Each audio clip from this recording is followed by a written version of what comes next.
గారు మరి ఇలాంటి వాటి అజిత్ గారు మధు గారు వస్తున్నారని మరి ఇలాంటి వాటిపైన మరి కూటమి ప్రభుత్వం కఠినమైన నిర్ణయాలు తీసుకోబోతే సమాజంపై ఇది ఒక దుష్ప్రభావం పడే అవకాశం ఉన్నట్టు కనిపిస్తుంది. ఇప్పుడు తీసుకున్న దానికే వైఎస్ఆర్సీ పార్టీ ఇంత పెద్ద గొడవ చేస్తున్నప్పుడు మిగిలిన వాళ్ళు రేపు తీసుకోవాలంటే కొంచెం ఆలోచిస్తారు. కానీ పోలీసులకి రాష్ట్ర ప్రజలు అండగా ఉన్నారు, మద్దతుగా ఉన్నారు. లేకపోతే విమర్శలు వచ్చాయి. వాడు రౌడీ షీటర్లు గంజాయి బ్యాచ్ అని తెలిసిన తర్వాత, పోలీసుల్ని చంపబోయారనేటువంటి తెలిసిన తర్వాత ఖచ్చితంగా ప్రజలు వాళ్ళకి పోలీసులకు అండగా ఉన్నారు. పోలీసులకు ఈ విషయంలో గుంటూరు పోలీస్ యంత్రాంగం మొత్తానికి రీజన్కి లేదా స్టేట్ పోలీస్ మొత్తానికి కూడా సపోర్ట్ వచ్చింది. ఇప్పుడు హోమ్ మినిస్టర్ ఎవరండి? అనిత్ గారు. అనిత్ గారు దళితురాలు కాదా? ఇప్పుడు ఎవరైతే ఆ కొట్టిన సిఐ ఎస్టీ కాదా? ఎవరైతే ఇప్పుడు తన్నులు తిన్నోళ్ళు వాళ్ళు కాదా? ఎవరు? వాళ్ళు మనుషులే కదా.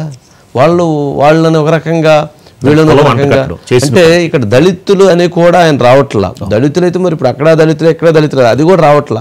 ఆయన ఏం చేస్తున్నారంటే గంజాయి బ్యాచ్ రౌడీ షీటర్లకి నేనున్నానని చెప్పడం కోసం వచ్చినట్టు ఉంది. కొట్టిన ఆయన మరి ఎస్టీ ఆయనే కదా.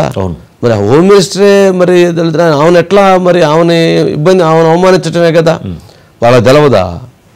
ఏదైనా ఆయనకి కొంచెము ఎందుకో రాంగ్ డైరెక్షన్ ఇస్తున్నారు పూర్తిగా. అంటే ఈ లిక్కర్ కేసును డైవర్ట్ చేయడం కోసం ఆయన సరే మంచో చెడో దాన్ని ఏదో రకంగా యుద్ధం చేయాలి, ఏదో రకంగా ప్రజల్లో గొడవ పెట్టుకోవాలి, ఏదో ప్రభుత్వాన్ని డైవర్ట్ చేయాలి అనే దాంట్లో ఎక్కువగా ఆలోచనలతో వచ్చాడేమో అని అనుకోండి. తప్పని తెలుసు ఆయనకు కూడా.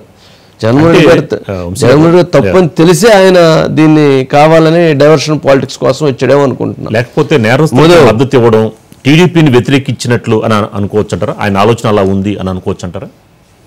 మద్దతు ఇచ్చి టీడీపీని వ్యతిరేకించడం ఆయన ఆలోచన పోలీస్ వ్యవస్థను నిర్వీర్యం చేయటం అదేమి దానివల్ల ఏమి పోలీసులు ఏమి వాళ్ళ మనోధైర్యం ఏమి దెబ్బతిందో, వాళ్ళేమి ఆగరు, వాళ్ళేమి ఇంకా నాకు తెలిసి ఇట్లాంటికి ఎవరు తప్పు చేసినట్టు తీసుకొచ్చి రోడ్డు మీద పడేసి కొడుతుంటారు.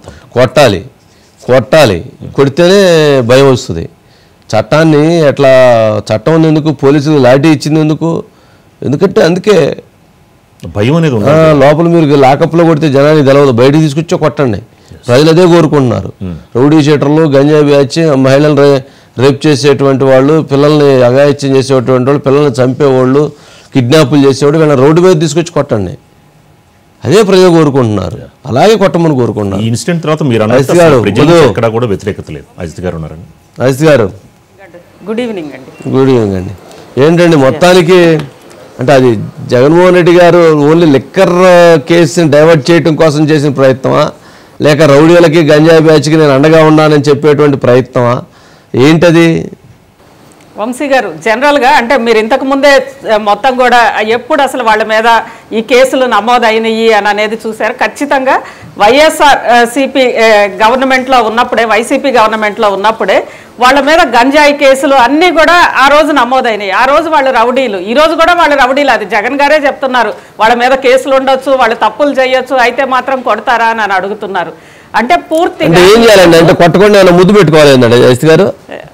ఎస్ వంశీ గారు, అంటే మొత్తం కూడా ఒకవేళ కొట్టారంటే నేను వాళ్ళకి భరోసా ఉంటాను, మొత్తం ఆ పోలీస్ అధికారులు అంతు చూస్తాను.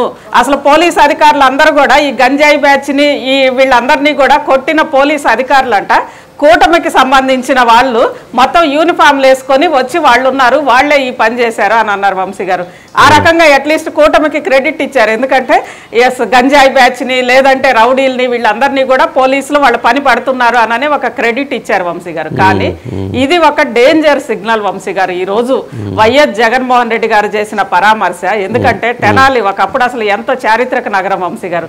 అలాంటి తెనాల్లో సాయంత్రం అయితే ఎవరు ఇళ్లలోంచి బయటకి రాకుండా మొత్తం బిక్కుబిక్కుమంట అక్కడ ఉన్న లేడీస్ కానీ అందరూ కూడా బిక్కుబిక్కుమంట ఈ గంజాయి బ్యాచ్ వీరంగము వీళ్ళు అక్కడ ఊరి మీద పడడము, వీటన్నిటి నేపథ్యంలో వాళ్ళ మీద స్వయంగా వైసీపీ సర్కారే కేసులు నమోదు చేసింది. వాళ్ళని వెళ్ళి పరామర్శించి వాళ్ళకి అండగా నేనున్నానని చెప్పి భరోసా ఇవ్వడం అంటే జనరల్గా మనందరికి కూడా తెలుసు వంశీ గారు, రౌడీలు అని అంటే రౌడీలు కానీ ఏదన్నా ఇలా చిన్న చిన్న ఊర్లలో ఫస్ట్ బయటకు వచ్చే నేరగాళ్ళు అంటే ఆర్గనైజ్డ్ క్రైమ్ కాకుండా ఇదంతా అన్ఆర్గనైజ్డ్ క్రైమ్ సెక్టర్ వంశీ గారు. వీళ్ళందరికి కూడా ఫస్ట్ భయం, పోలీసులన్నా ఏదన్నా ఒక భయం ఉంటే వాళ్ళు కొంత కంట్రోల్ గా ఉంటారు, లేదంటే రెచ్చిపోతారు వంశీ గారు. ఆ రెచ్చిపోవడానికి వాళ్ళకంటూ అసలు ఒక లిమిట్ ఉండదు. అలాంటి ఆ రెచ్చిపోవడానికి ఉన్న లిమిటేషన్స్ ని వైఎస్ జగన్మోహన్ రెడ్డి గారు తీసేశారు వంశీ గారు. మొత్తం మీ అందరికి కూడా నేనున్నా, ఖచ్చితంగా మీరందరూ కూడా విచ్చిలవిడిగా రెచ్చిపోండి అని రాష్ట్ర వ్యాప్తంగా ఎవరైనా యువకులు ఎక్కడైనా తప్పులు చేసినా, ఏడైనా రేపులు చేసినా, ఏడైనా మర్డర్లు చేసినా, ఏదైనా కిడ్నాపులు చేసినా, వాళ్ళని ఏమి చర్యలు తీసుకున్నా కానీ, లేదా వాళ్ళని రోడ్డు మీద పడేసి కొట్టినా కానీ, పోలీసులు రోడ్డు మీద అరెస్ట్ చేసి ఈడ్చుకుంటా తీసుకెళ్ళినా కానీ, అలా చేస్తే వెంటనే జగన్మోహన్ రెడ్డి గారు వాళ్ళ పరామర్శకి వెళ్తారంటారా? ఖచ్చితంగా పరామర్శకు వెళ్తారు. దాంతో పాటు వైఎస్ఆర్సీపీ కార్యకర్తలకు కూడా ఒక సిగ్నల్ ఇచ్చారు వంశీ గారు. ఇలాంటి సంఘటనలు జరిగినప్పుడు వీళ్ళకి మీరందరూ కూడా వచ్చి అండగా నిలబడారు. అప్పుడు జనం రాళ్ళతో కొడతాయండి నాయకులు. జగన్మోహన్ రెడ్డి గారిని అంటే కొట్టలేరు అనుకోండి, రాళ్ళు వేయలేరు అనుకోండి. మామూలుగా ఇప్పుడు నాయకులు అట్లా పోయి వాడెవరన్నా రేపు చేసిన వాళ్ళనో లేకపోతే ఇంకొకరిని చంపిన వాళ్ళనో వాడిని పోలీసు వాళ్ళు లాక్కొని పోయి కొడతా ఉంటే, వీళ్ళు పోయి వాడిని సత్కరిస్తాము, మేము వాడిని దండలేస్తాము, వాళ్ళకి మేము పరామర్శిస్తామని చెప్పని వీళ్ళు వెళ్తే జనం ఊరుకోరు కదా. జనం రాళ్ళు తీసుకొని కొట్టారు అనుకోండి, అప్పుడేంది వీళ్ళ పరిస్థితి? అదే కావాలి వంశీ గారు. ఎందుకంటే రాష్ట్రం అంతా కూడా ఒక లా అండ్ ఆర్డర్ అనేది డిస్టర్బ్ కావాలి, ఒక అస్థిరత అనేది రావాలంటే ఇలాంటి వాళ్ళందరినీ కూడా రెచ్చగొట్టాలి. రెచ్చగొట్టడం ద్వారా వాళ్ళు అసలు ఎందుకు వాళ్ళు క్రైమ్ చేస్తారా ఏంటి అని అనేది దానికి ఒక ధ్యేయం, లక్ష్యం కూడా ఉండదు వంశీ గారు. ఇది ఒక అన్ఆర్గనైజ్డ్ క్రైమ్ అంటారు. ఈ అన్ఆర్గనైజ్డ్ క్రైమ్ ఎక్కడికక్కడ పెరిగిపోవాలి, ఒక అస్థిరత రావాలి, లా అండ్ ఆర్డర్ మొత్తం కూడా భంగం వాటిల్లాలి అని అనేది ఈరోజు అంటే ఇది ఒక పక్క వ్యూహాత్మకంగా చేసినట్లు కనిపిస్తోంది వంశీ గారు. ఎందుకంటే జనరల్ గా అందరూ కూడా ఇదేంటి ఇలాంటిది వెనక ముందు ఆలోచించుకోకుండా వచ్చేసారు జగన్మోహన్ రెడ్డి గారు అంటున్నారు, కానీ దీని వెనక కూడా ఒక పక్క వ్యూహం అయితే కనిపిస్తోంది వంశీ గారు. ఓకే, సరేనండి. మరి ఇది పక్కా వ్యూహం అని మీరు అంటున్నారు. నేనైనా నాకు తెలిసి ఆ కేసుని లెక్కర్ కేసుని డైవర్ట్ చేయడం కోసం ఏదో దాని ప్రయత్నంలో భాగంగా కన్ఫ్యూజన్లో తొందరపడి పాపం తెలియక ఏదో టక్కున వచ్చారేమో అని అనుకుంటున్నా. లేకపోతే రారు, ఆయన కూడా రాకూడదు. అది తెలిసిన రాజకీయ నాయకుడు ఎవరు రారు. రాజకీయాలకు కొంచెం ఏమాత్రం బాధ్యత ఉన్నటువంటి వాళ్ళు ఎవరైనా కానీ రారు. ఎందుకంటే ఆయన హయాంలోనే రౌడీ షీట్లు పెట్టారు వీళ్ళ మీద, ఆయన హయాంలోనే వీళ్ళ మీద కేసులు పెట్టారు. మరి వాళ్ళు అట్లాంటి వ్యక్తుల మీద ఈరోజు చర్యలు తీసుకుని ఆయన వచ్చి వాళ్ళకి ఇది చేస్తున్నాను, నేను సపోర్ట్ ఇస్తాను, నేను అండగా ఉంటానంటే ఒక రాంగ్ డైరెక్షను వైఎస్ఆర్సీపీ పార్టీ మొత్తానికి వచ్చేసింది. ఇది అధ్యక్షుడు అలాంటి పనులు చేస్తాం అంటే ఇక అది ఎట్లాంటి డైరెక్షన్ అంటే ఇక రేపు ఎవరైనా ఏం చేసినా కానీ వాళ్ళకి వీళ్ళు అండగా ఉండాలనేది చెప్పబోయేటువంటి అంశం. పోలీసులు కొట్టారని అంటే పోలీసులు కొడతారండి, కొట్టకుండా ఎట్లా కుదిరిద్ది అసలు? తప్పు చేయటం అంటే అది ఇప్పుడు ఒక రకమైన రెండు ఉంటాయి క్రైమ్స్లో. జనరల్గా రోడ్డు ప్రమాదం జరిగింది, అది ఎవరు తప్పు ఉండదు, సరే దాంట్లో కేసు కట్టి ఇచ్చేస్తారు. రోడ్డు మీద పోతూ ఉన్నవాడిని పట్టుకొని వాడిని కొట్టి వాడి దగ్గర బంగారం లాక్కొని వాడు అడ్డం తిరుగుతాడు పొడిచి చంపేసిన వాడిని ఊరుకోవాలా? వాడిని ఏం చేయాలి? శిక్షించాలి. అది ఆ క్రైము. అట్లాంటి క్రైమ్స్ చేశారు వీళ్ళు.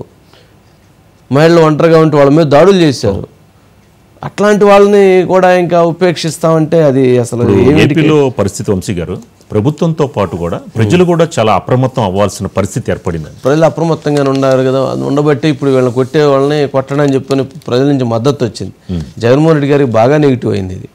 ఇప్పుడు రెడ్ బుక్కి చాలా మైలేజ్ వచ్చింది. నిజంగా రెడ్ బుక్కి చాలా మైలేజ్ వచ్చింది. లోకేష్ గారికి జగన్మోహన్ రెడ్డి గారి పుణ్యాన లోకేష్ గారికి మరింత మైలేజ్ వచ్చింది. మామూలుగా అయితే లోకేష్ గారు పని చేసుకుంటా వెళ్ళిపోయేవాళ్ళు రాజకీయాల్లో.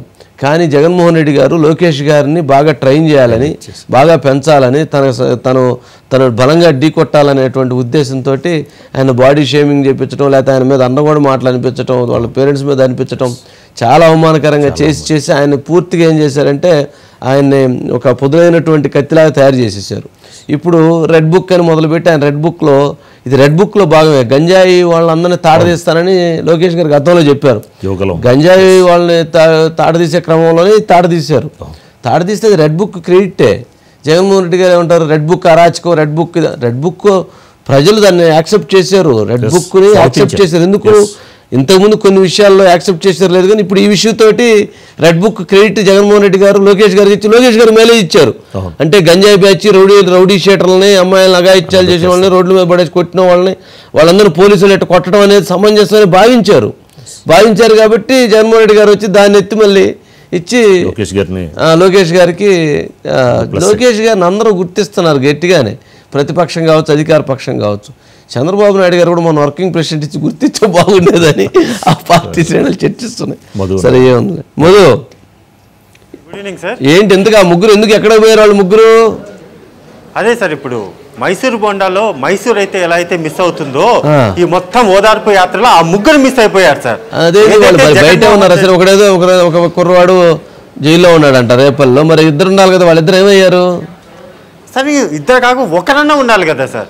జాన్ విక్టరే తీసుకున్నా, లేకపోతే నవీన్ అయినా, లేకపోతే రాకేష్ అయినా, కానీ ఈ ముగ్గురులో ఎవరో ఒక్కడికి రావాలి కదా అక్కడికి వచ్చి. లేకపోతే అంటే పూర్తిగా కూడా అతన్ని బెడ్ మీద ఉన్నట్టుగాను, లేకపోతే తీసుకొని వెళ్తున్నట్టు ఏదో ఒకటి కనీసం ఒక పిక్చరో, లేకపోతే ఆ మనిషికి సంబంధించినటువంటి వాళ్ళగా ఏదైతే అక్కడ పడుకొని ఉన్నట్టుగాను ఏదో ఒకటి కనిపించాలి అక్కడ.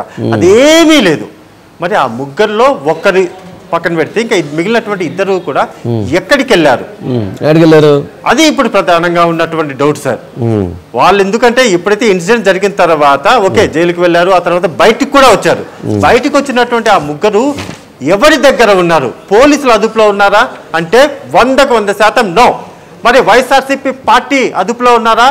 తెలియదు. మరి వాళ్ళంతటా వాళ్ళే అజ్ఞాతంలోకి వెళ్ళిపోయారా? తెలియదు.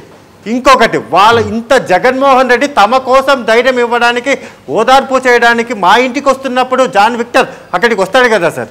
అంటే కొండంత అండ నాకుంది అనేటటువంటి భయంతో అలా ఫీల్ అయ్యి ఉంటే రావాలి కదా.